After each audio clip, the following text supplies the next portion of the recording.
Well, clearly that was a disappointing way to send out that first recruiting class. I couldn't tell you how disappointed I am that we weren't able to put up a better fight in that first part of the game, which seemed to be that was the game there.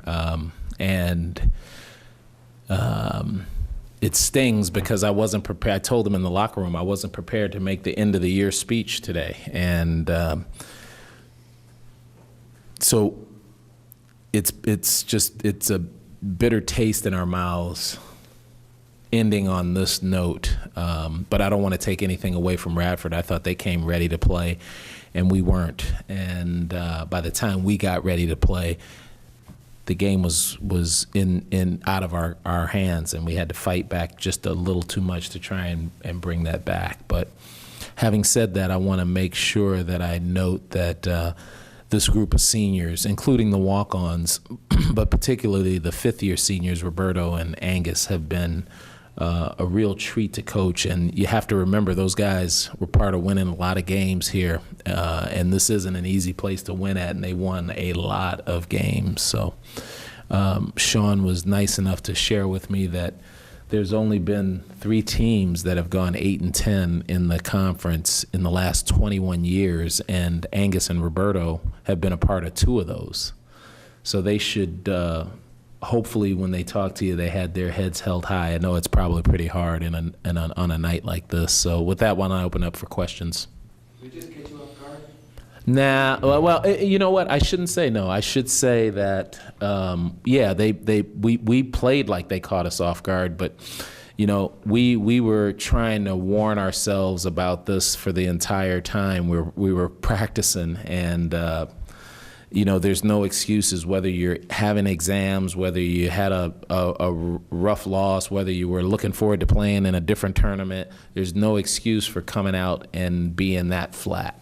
And any team at this time of year that you're playing has won a significant amount of games, and they know how to take advantage of that, Chris. So, you know, we weren't prepared. You know, I'll take my share of the blame for that. And, you know, we couldn't get ourselves going until it was too late. At times, did you kind of feel like they were able to answer every bucket? Well, it was interesting. I thought that the key, and I'd have to look at the tape, but it felt like most of their threes that they got in transition were after made baskets. I mean, it was remarkable how we didn't get back quickly enough on made baskets.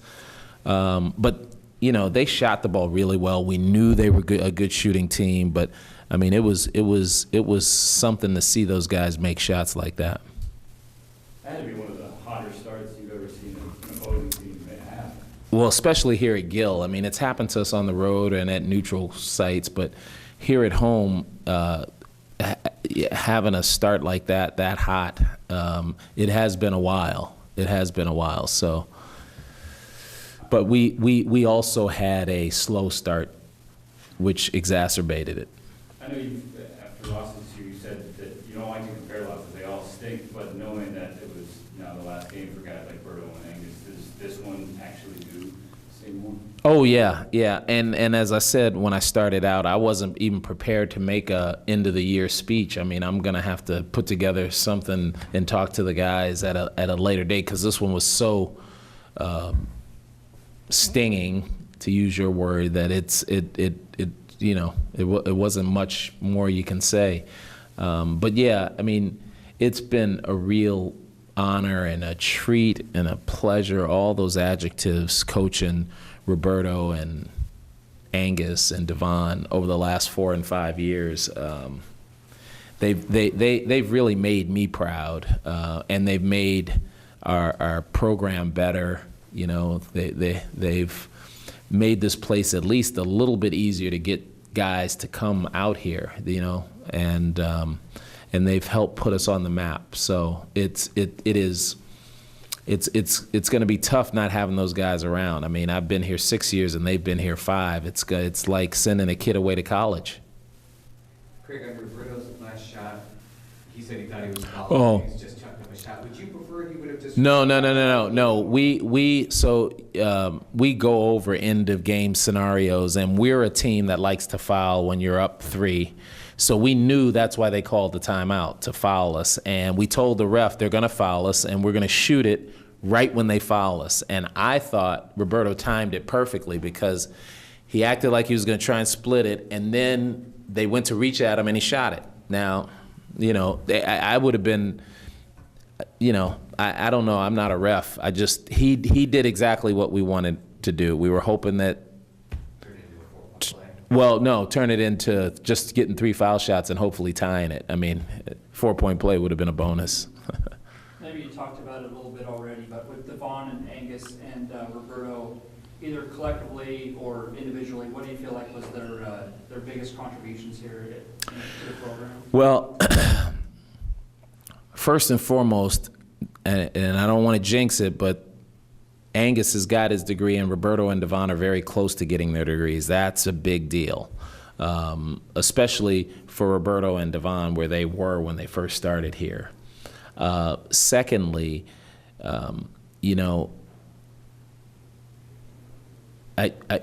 Sean, how many games have they been a part of the 6 years? You have a? It's like over 680 now, I think. 670 is a lot. 3 of them? Yeah. I think it's a lot. I mean, they've been a part of some really culture-changing times and games here. And I think that going forward, however good we get, they're going to be the guys who will be credited with starting it. And I think that is, we've got a lot of room to grow. And I know folks measure success by getting to the NCAA tournament, but when you come to a place like that was as tough as this place, like those guys did on a sales pitch by a guy coming from an Ivy League school, they should get a lot of credit, because that was a leap of faith of leaps of faith to come here and try and get this thing turned around.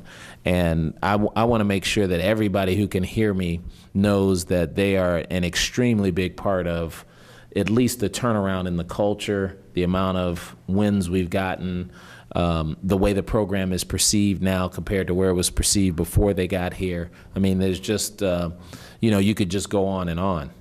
And we're gonna really miss those guys. But what they've done is they've enabled us to go out and get more guys like that and better, because they have made Corvallis a kind of place that people can see they can come to and have some success here. How much fight did you see from those seniors tonight, man? Especially Roberto, he played standout of getting the ball stolen and diving. It was you could see that sense of desperation when the end is getting close, and both Angus and Roberto were playing their hearts out there. I mean, Roberto's line was great. I mean, he did everything today and had no turnovers. So, you could really, it was palpable that the desperation to keep going. And so I'm hugely disappointed for them. But they should be very proud of what their legacy will be here. Was Devon a game time decision? No, Devon really hurt his ankle in that last game, and we were just hoping we could wait it out till the next game. And then Daniel Gomez, you guys didn't know this, Daniel Gomez twisted his ankle yesterday in practice, and he was gimpy. But I'm not making any excuses. Those are just facts. We didn't think we were. Yeah, they are. They are. But we still got out to a lousy start. I mean, And we still outplayed them in the second half. You play like that in the first half, you win the game, everybody's happy, those guys get a little more treatment, they don't have to play again until Monday, all's good, so. Why did you choose to go with Reed over Morris Walker in the starting lineup? I just felt like the real need to have rebounding and defense was made Jamal a better choice for me, in addition to the fact that Jamal was having a great week of practice. It just felt like, he was ready to play. In the changing of the culture that class had, and the process you feel like you're at a point in the process though where it's hard to excuse, losses like this one? Yeah. I'm not excusing it. I don't want you to get the impression that I'm excusing it. I'm just not dwelling on the negative. I mean, it was a bad loss, and it's a disappointing loss, and we don't feel like that's how we operate, So, yeah, to your point, given where we are and where we think we want to go, can't play like that in the first half. You got to play like you did in the second half for the whole game. But this isn't a straight line sloping curve up. It's fits and starts, and you're gonna have your ups and downs. You just can't have your downs be like that first half. How do you feel about the guys' returning's ability to step up to the plate and help make up for the contributions of those seniors? Yeah, it remains to be seen. There are a lot of things to make up. I mean, you've got 4 and 5 years of experience, scoring, rebounding, assists. So, but I like the group we have coming back. So, I'm positive, and I like the momentum we have in recruiting too. I mean, the guys we're in with, and we're starting to get some traction. People know who we are. They know where we are, and so it feels good, but we're not there. It still remains to be seen. They've got to perform. When do you expect to have that? Roberto said that he'd be shocked or hurt and heartbroken moving forward if you weren't a part of the process, the continuing of this process. You've never been afraid of the people with the pitchforks or what have you. You always talked about seats ever hot. How would you feel if you weren't a part of it?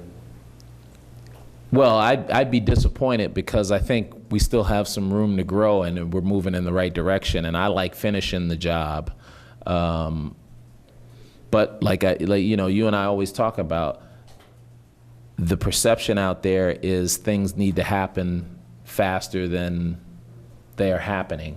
I get it.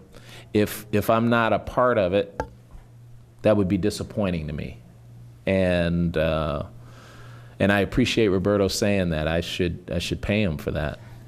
Now that he's out of eligibility. What's the process now with Eric?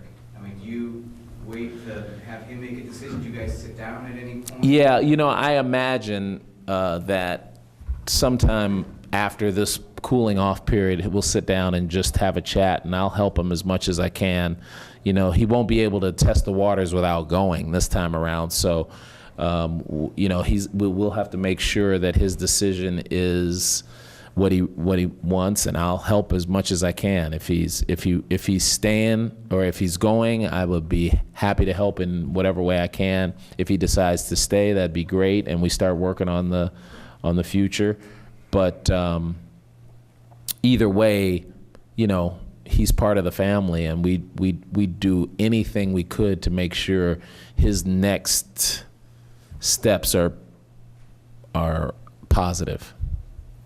Both Roberto said that whatever they do next, the communication with you is not going to stop. And you made the reference of sending a kid off to school. How optimistic or excited are you for both guys like him and Angus to see what they do next? Oh, I'm really excited. I think both of them they still have some basketball ahead of them, whether it's in the NBA or in Europe or whatever.